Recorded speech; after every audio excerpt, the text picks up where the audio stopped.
Good morning, students. Myself, Dr. Vasundhara, Assistant Professor, Rashastra Department, and Vaishyaji Kalpana, Faculty of Ayurveda Science, Jyoti Vidyapith, Women's University. Previous lecture में मैंने आपको बिलवादी गुटिका के views and reviews के बारे में पढ़ाया था, तो उसी टॉपिक को हम कंटिन्यू आगे करेंगे और हम इसी के बारे में आगे अध्ययन करेंगे। तो आपका जो बिलवादी गुटिका है वो मैंने आपको पहले बताया था कि टॉक्सिकोलॉजी स्टडीज के तौर पे है और ये खरलीय रसायन में से लिया गया है। एंड देन इसके अलावा ये आपका टॉक्सिकोपैथोलॉजिकल कंडीशंस में काम आता है, विष की चिकित्सा में काम में आता है, आपके वायरल फीवर्स वगैरह इसमें काम में आता है। एंड देन इसके इंट्रोडक्शन के तौर पे बताया था कि इसका मेंशन अष्टांग हृदय में है, अष्टांग संग्रह में इसे बताया गया है। एंड देन उसके अलावा इसको जो है AFI में बताया है, आयुर्वेदिक फॉर्मुलरी ऑफ इंडिया में इसे बताया। मेथड्स और मटेरियल्स की अगर हम बात करें तो जैसे अगर आपका जो है कि भाई इसमें कौन कौन से इंग्रेडिएंट्स, बिल्व के फल है, इसमें नट यूज होगा, है ना, त्रिफला है इसमें, और आपके जो है जो त्रिकटु है, इस तरह से इसे बताया है, अलग अलग मेडिसिन का उपयोग बताया है। और जैसे बिल्व है, ये करंज, नथ है, सुराव है, हरितकी, विभितक, सौंठ, मरीच, त्रिकटु, त्रिफला, त्रिकटु, इस तरह से ये है। तो इन सबको इक्वल इंग्रेडिएंट्स में लेने की बात हमने पहले प्रीवियस लेक्चर में की थी। एंड देन उसके अलावा हमने सब में का इनकी जो है ड्रग रिव्यू का जब हमने बात करी थी तो उसमें ज्यादातर जो मेडिसिन जो थे आपके कैसे रहेंगे आपके जो रस गुण वीर्य विपाक की अगर हम बात करें तो ज्यादातर रस में आपके जो है कटु रस प्रधान थे, विपाक उनका कटु था तो वो ज्यादातर उष्ण वीर्य वाले थे, तो वो आपके ज्वर की और विष की चिकित्सा में कार्य कर रहे थे। और अलग अलग पार्ट्स यूज्ड बताए, इनकी फैमिलीज के बारे में इसमें बताया गया था प्रीवियस लेक्चर में। ओके, एंड देन तो अभी हम शुरू करते हैं हमारे प्रीवियस टाइम की बात को लेकर के। तो इसमें आपका ये रहेगा कि आपका जो बिल्व है उसका कौन सा पार्ट यूज किया जाएगा, बिल्व का पार्ट यूज किया जाएगा, मूल यूज करी जाएगी, ठीक है। और इसमें आपके जो है सुरसांग का पुष्प यूज किया जाए, करंज का फल, नथ का भी मूल, और सुरावह का भी क्या बताया इसमें आपके जो कांड बताया, आमलकी का फल बताया, हरितकी का फल बताया है, ठीक है। एंड देन उसके अलावा इसमें आपके जो विपितक का फल है ना, शुंठी का कांड है ना, शुंठी मतलब उसका राइजोम वाला पार्ट बताया, मरीच का बीज बताए हैं, पिपली के फल बताए, हरिद्रा, इस तरीके से बताया है। ओके, एंड देन उसके बाद इसमें बताया है कि इसके गुणों की अगर हम बात करें, बिलवादी गुटिका गुण की हम बात करें तो 40% तो 44% जितने भी इसके इंग्रेडिएंट्स हैं, जिसके मटेरियल्स हैं, वो आपके 44% तो लघु हैं, 26% रुक्ष गुण है इसमें, 15% स्निग्ध गुण है, 11% तीक्ष्ण गुण है, 4% गुरु गुण है। विपाक की अगर हम बात करें तो 71% कटु विपाक है, 29% मधुर विपाक है, एंड वीर्य 90% है, उष्ण वीर्य। तो इसमें जो उष्ण वीर्य की ही प्रधानता है, तो मैंने प्रीवियसली भी आपको यही कहा था कि जो बिलवादी गुटिका के जब हम ईच टू ईच इंग्रेडिएंट्स के अगर हम उनके वीर्य विपाक की बात करें तो ज्यादातर जो मेडिसिन है वो उष्ण वीर्य वाली हैं, तो इसका बिलवादी गुटिका का भी जो वीर्य है वो उष्ण वीर्य है। और मेजोरिटी इसकी कैसे रहेगी, उष्ण वीर्य है, तो ये काफ और वात का शमन करेगा, तो वात कफ शामक है। विपाक इसका 70% विपाक कैसा है, कटु विपाक है, ठीक है। तो 71% आपका कटु विपाक है, 29% आपका क्या रहेगा, मधुर विपाक रहेगा। और इसके रस में क्या रहेगा, 36% तिक्त रहेगा, 32% कटु, एंड 8% मधुर विपाक, एंड 24% कषाय विपाक रहेगा। अब इसके हम बात करते हैं हम आपके जो इसकी भावना द्रव्य की अगर हम बात करें तो आपका जो भावना द्रव्य इसका क्या रहेगा, गॉट यूरिन, मतलब इसमें बस्त मूत्र का है। बस्त मूत्र से हम बस्त मूत्र में मेल की फीमेल किसका लेंगे, तो हम गॉट यूरिन का उपयोग करेंगे। तो जो अजामूत्र का रस बताया, कषाय रस बताया, कषाय मधुर होता है। और चरक ने कहा कषाय मधुर, सुश्रुत ने कहा कटु और तिक्त बताए। गुणों की अगर हम बात करें तो गुणों में इसका क्या रहेगा, लघु, रुक्ष व तीक्ष्ण गुण होंगे, वीर्य में उष्ण गुण होंगे, और विपाक में कटु गुण होंगे। तो वीर्य उष्ण वीर्य होगा, विपाक कटु है। कर्म में इसका दीपन पाचन करेगा, दीपन पाचन करेगा तो ये प्रोबायोटिक एक्टिविटी और बायोअवेलेबिलिटी ड्रग की बढ़ाएगा। तो दीपन पाचन करने वाली चीजें क्या करती हैं, प्रोबायोटिक की तरह कार्य करती हैं, एंड देन उसके बाद ड्रग की बायोअवेलेबिलिटी को बढ़ाती हैं। दोषाग्नता की बात करें तो वात कफ का क्या कर रहा था, शमन कर रहा था। ठीक है, कफ का शमन करेगा, वात का अनुलोमन करेगा, और पित्त का क्या करेगा, कर्षण करेगा।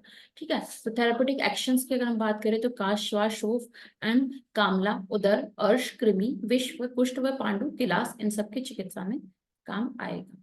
ठीक है, बिल्व, बिल्व में बताया था कि भाई कौन कौन से केमिकल कंटेंट्स हैं, मरीच में क्या केमिकल कंटेंट्स हैं। हम बात करते हैं मेथड ऑफ प्रिपरेशन। तो मेथड ऑफ प्रिपरेशन में हमें ऑल ड्रग्स को हम क्या ले, इक्वल क्वांटिटी में ले रहे थे और सेपरेटली कर रहे थे, फिर इसको ट्राइचुरेट कर रहे हैं वस्तु मूत्र के साथ में, फिर इसको जो है भावना देने दे रहे हैं, और हर रोज का एक पहर की भावना देनी है, और एक पहर की भावना 3 घंटे भावना देके 3 to 4 hours, और इसे 6 month तक इसे करना है। ठीक है, भावना को तो the no classical reference does and form, और 1 and 2 ग्राम इसकी क्या देनी है, आपको मात्रा देनी है। फिर इसका इंडिकेशन बताए थे इसमें सर्पीदंश में, लूताविष में, उदर्द में, विसूचिका, अजीर्ण, गर्विश, ज्वर, बाधा, इन सब में बताया था। इंटरनल एक्सटर्नल में अगर हम बात करें तो सर्प, लूता, उदर है, विसूचिका है। ठीक है, इन सब में बताया था, और डिफरेंट मेथड्स में कैसे आप इसे अप्लाई कर सकते हैं। तो इसे आप यूज कर सकते हैं, अंजन में इसे इस्तेमाल कर सकते हैं, पान में इसे इस्तेमाल कर सकते हैं, और नशे में इसे इस्तेमाल कर सकते हैं। जनरल प्रैक्टिस के तौर पे हमें बात करते हैं तो ये ड्रग जो है उसके अगर गर्भिणी के लिए पूरी तरह से सेफ है ना। इन द केस ऑफ हाइपरएमियासिस है ना, अगर उसका अति रक्त वमन हो रहा है उसको ना, और उसको वमन हो रहा है, ठीक है, उसके अलावा उसको फीवर है, तो उसका सेफ ड्रग इन गर्भिणी। टॉर्च में बिलवादी गुटिका, दूषी विषारी, यूटीआई में के इन्फेक्शन में दिया जाता है बिलवादी गुटिका को, वायरल फीवर में दिया जाता है, आईबीएस इन्फ्लेमेटरी बाउल सिंड्रोम में दिया जाता है, स्किन डिजीजेस में दिया जाता है। ठीक है, फिर अजीर्ण एसोसिएटेड विद कौन, जैसे अजीर्ण से संबंधित कौन, मतलब किसी पेशेंट को अगर कॉन्स्टिपेशन, कॉन्स्टिपेशन के साथ साथ उसे अजीर्ण भी है तो उसे क्या देंगे आप, शुंठी जल के साथ इसे बिलवादी गुटिका का निर्दिष्ट बताए। तो बिलवादी गुटिका को कैसे देना है, शुंठी जल के साथ देना है। किसमें देना, अजीर्ण के साथ जो है आपका जो कॉन्स्टिपेशन है तो। ठीक है, इसके बाद अजीर्ण विद आद्रक स्वरस, अगर अजीर्ण के साथ अतिसार है तो इसे आद्रक स्वरस के साथ देना है। सभी विषयों में से किसके साथ दिया, तुलसी स्वरस के साथ दिया जाता है। और इन्फ्लामेटरी बाउल सिंड्रोम मतलब अगर गृहिणी की चिकित्सा में बात करें तो चुक्का वेलम मतलब इसे नारियल के पानी के साथ दिया जाएगा, और जीरक के साथ, जीरे के साथ दिया जाएगा। और कम भूख लगने पर भी, मतलब लॉस ऑफ एपेटाइट के केसेस में भी बिलवादी गुटिका को दिया जाता है। हायर डोजेस में कॉज बर्निंग सेंसेशन इन, और अगर इसकी अति मात्रा, मतलब 1 से 2 ग्राम इसकी मात्रा बताइए, बट इसकी अति मात्रा हो जाने पर ये क्या करेगी, स्टमक में बर्निंग सेंसेशन प्रोड्यूस करवाएगी। अजीनोमोनास not should be advised without medical supervision. Okay, Anjan, ठीक है। प्रोडक्ट, और ये जो प्रोडक्ट आर्यवैश्यशाला, और ये बेसिकली आपके नागार्जुना हर्बल कंसंट्रेशन, आर्य वैद्य फार्मेसी, कोयम्बटूर, वैद्य रत्नम, इन सबके पर अवेलेबल, इजीली अवेलेबल हो जाती है। तो आपके कोट्टकल से, कोयम्बटूर से एंड औषधालय, वैद्य रत्नम औषधालय से अवेलेबल हो जाती है। इसके बाद हम डिस्कशन पे अगर हम आते हैं, बिलवादी गुटिका के डिस्कशन की हम बात करें तो सम विश्व वैद्य ऑफ केरला जो है टॉक्सिकोलॉजिस्ट है केरला के, वो action of the formulation with संयोग विशेषात, मतलब because of uniqueness of combination, तो ये संयोग विशेषता रखता है। मेजोरिटी ऑफ उष्ण वीर्य, तो इसकी जो मेजोरिटी रहेगी वो हॉट पोटेंसी रहेगी।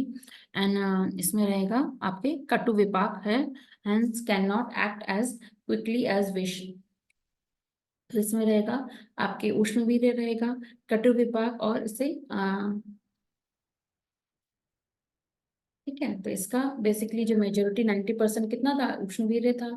इसका कटु विपाक है, तो ये आपके इफेक्ट करेगा। अब इसके बाद और बात करते हैं डिस्कशन की, नेक्स्ट टाइम और भी बात करते हैं हम। तो ड्यू टू तिक्तरस, तिक्तरस और कटु विपाक और उष्ण गुण के कारण इट इज कफवात शामक, तो कफवात का शामन करेगा और पित्त का कर्षण, हमने प्रीवियसली भी डिस्कस किया था, पित्त का कर्षण करता है, कफ का शमन करता है, और वात का क्या करेगा, अनुलोमन करेगा। ठीक है, तो और ये कृमिघ्न गुण भी रखेगा। कृमिघ्न गुण है, शोथर है, और वेदना संस्थापन, मतलब वेदना को शमन करने का काम करे। इट इज हैविंग लेखन, अनुलोमन, रक्त शोधन प्रॉपर्टीज, लेखन। और एंडोजीनियस में आम विष, और एक्सोजीनियस में अम, अगन आगंतुक विषयों में आम विष और आगंतुक विषयों की चिकित्सा में किया जाएगा। एंटी एलर्जिक व इम्यूनोमॉड्यूलेटरी इसका गुण है, तो ये ओज क्षार की तरह काम करेगा। ठीक है, तो इम्यूनोमॉड्यूलेटरी ओज के जब ओज का जब क्षरण होगा, ओज का अगर लॉस है किसी पेशेंट में, ओज का क्षय हो जा रहा है, तो उसमें भी ये इम्यूनोमॉड्यूलेटरी और एंटी एलर्जिक की तरह कार्य करेगा।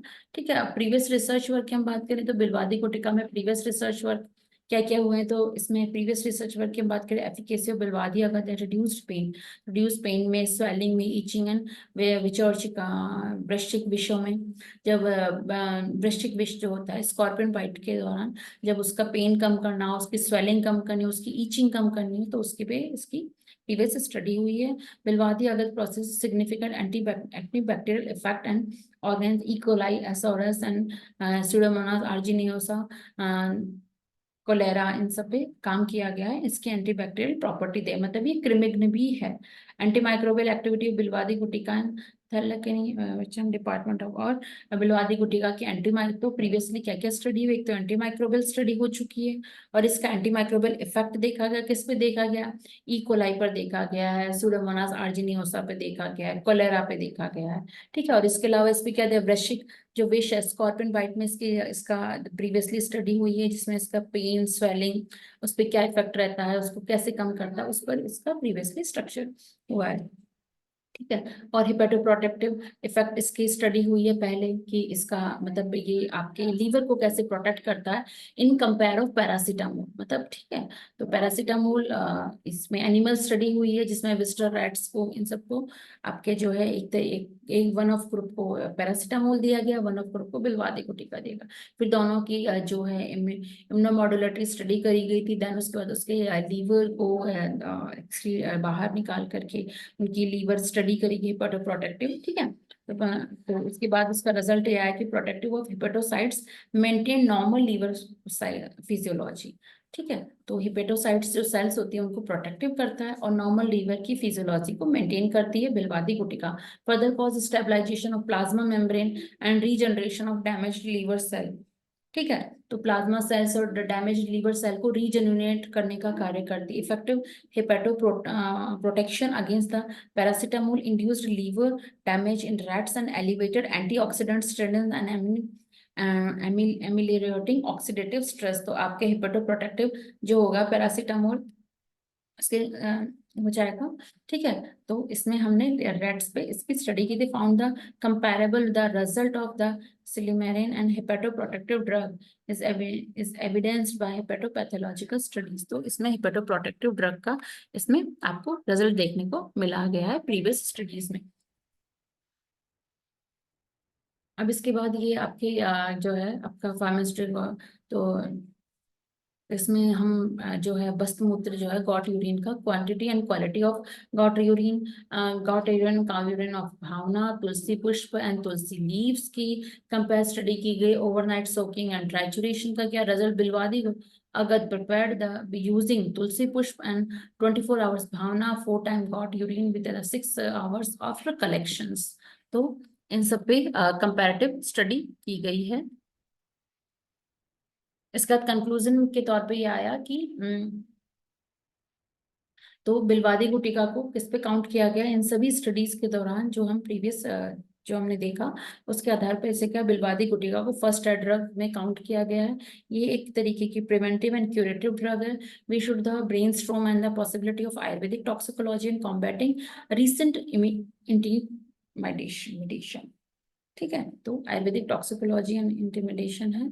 तो इस तरीके से आपका एक कंक्लूजन निकल के आता है कि बिलवादी गुटिका आपकी फर्स्ट एड ड्रग है। ये प्रिवेंटिव है, क्यूरेटिव है, प्रिवेंट भी करती है, क्योर भी करती है। और इसे हमें आयुर्वेदिक टॉक्सिकोलॉजी के तौर पे या हमें जो विष की चिकित्सा में या एक्यूट चिकित्सा में इसे ज्यादा से ज्यादा इस्तेमाल करना चाहिए। तो इस तरह से स्टूडेंट्स आपका जो टॉपिक था बिलवादी गुटिका का रिव्यू एंड को लेकर के वो आपका टॉपिक कंप्लीट होता है। Thank you students.